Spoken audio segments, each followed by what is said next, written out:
A financial strategy that includes an IUL can be powerful, but any financial tool that only sounds good is dangerous.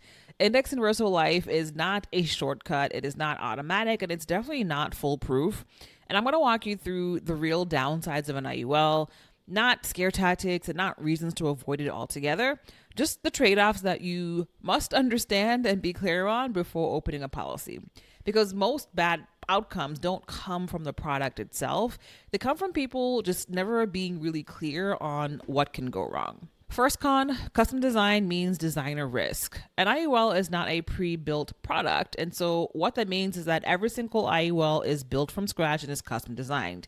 That means that the outcome is 100% dependent on the person that is designing it, which will be determined by how it's structured, how it's funded, and the assumptions that are being used, as in the information that you give the person that is built in this policy.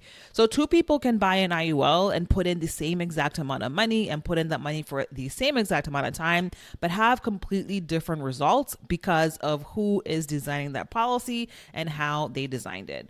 And so what that means is if you're getting an IUL, it's not just a matter of deciding if an IUL is for you. It's also about deciding who is going to design this IUL for you, who's going to be the insurance agent or the insurance broker that is going to put this together for you. Next con, complexity upfront. An IUL has multiple moving parts and is more complex than a savings account or a simple investment. And so there are various things for you to understand, right? How funding works, how the interest crediting works, how loans work if you plan to use them. So it does require a little bit of understanding of the mechanics, and for some people that might be a little bit overwhelming. Next con requires strong cash flow. If your goal is to put as little as much as possible into getting life insurance, an IUL is not the right product for you. An effective IUL that allows you to have cash value built in means that you are not only paying for the cost of insurance, you are also paying above and beyond that in order to fund your personal bank. So what that means is that on a monthly basis, if you're getting an IUL for cash versus getting a regular policy that's just for the insurance at all, alone, you're going to be putting a lot more into an IUL, which means that you just need to be financially stable and have the ability to consistently put in large contributions into this account. A poorly funded policy technically can work, but will technically work specifically for insurance. If your goal is to have cash building in this, you do not want to have a policy that is just funded at their bare minimum. The best way to do this is to actually get a policy that is max funded, which means we're putting in as much money as possible that the IRS allows us to put into it. Essentially, this strategy rewards consistency and also rewards aggressive funding. Next con, upside is capped. So in an IUL, you do get interest based on how well the stock market is doing, but there is a cap to what the maximum amount is that the insurance carrier will credit to you. So if it's a particularly strong year and the market does really, really well, let's say like 20%, unfortunately, you will not get that full 20. So that is the downside of using an IUL strategy. And that's the trade-off for having that protection. Where on the lower end, when it's a bad year and there's negative returns in the stock market, there's that protection of not having a negative return in your policy. Next con, costs never fully go away.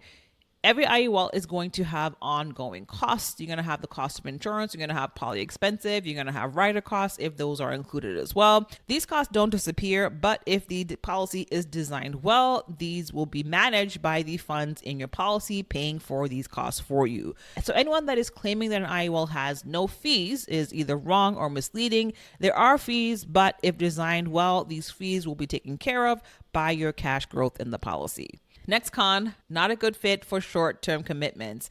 IULs are very much long-term strategies. This is for people that are in it for the long game and are patient.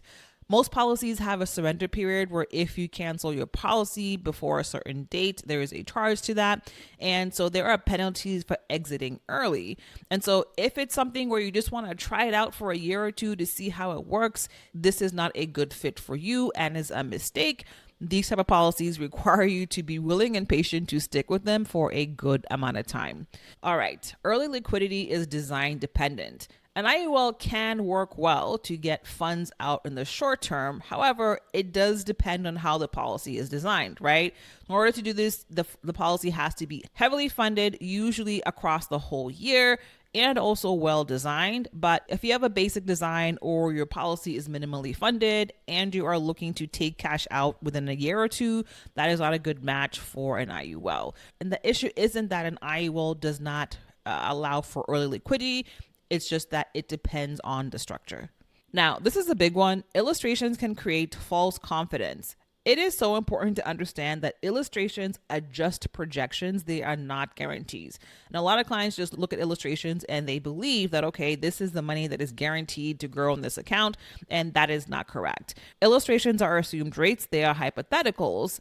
What the money in your policy will actually look like over the long term will be dependent on, one, how much you're funding the policy and how well you stick to the design that was initially made. And then second, what actually happens in terms of stock market performance in real life. That is what will actually determine the amount of cash that is in your policy at any given time. It's really easy to make an illustration look better than it should. So it's more important to have a good understanding of how this type of policy works and just be bought into the idea or not, and then make decision based on that, as opposed to locking in a specific amount that you want projected, because those are just hypotheticals. Next con requires ongoing attention and or guidance. IULs are not a buy it and forget it tool. Of course, it does not need to be managed every single day like you're trading, but over time, you do want to just take a look at funding, take a look at index options, and make any changes that might impact performance. So while they're fairly low maintenance, it does require a little bit of attention to be paid to, which some people may not be willing to put in. All right, next con, wrong personality equals wrong outcome. Even a well-designed IUL can feel wrong if someone just does not like insurance as a baseline, wants instant gratification, is obsessed with just like maximizing, the returns possible, or is just not into long-term commitment. This strategy really only works well when expectations match reality. And so this is not a product for everybody. It's a product for a very specific person with a certain amount of patience level and long-term growth mindset. Now, none of these downsides mean an IUL is a bad strategy. Banks, corporations, and institutions know every one of these trade-offs, and they still use custom-designed cash value life insurance anyway. Not because it's impressive, but because it plays a role that savings accounts and investment accounts just can never do. In this video, I'll show you what that role is, and once you see it, this entire strategy finally clicks. I will see you there.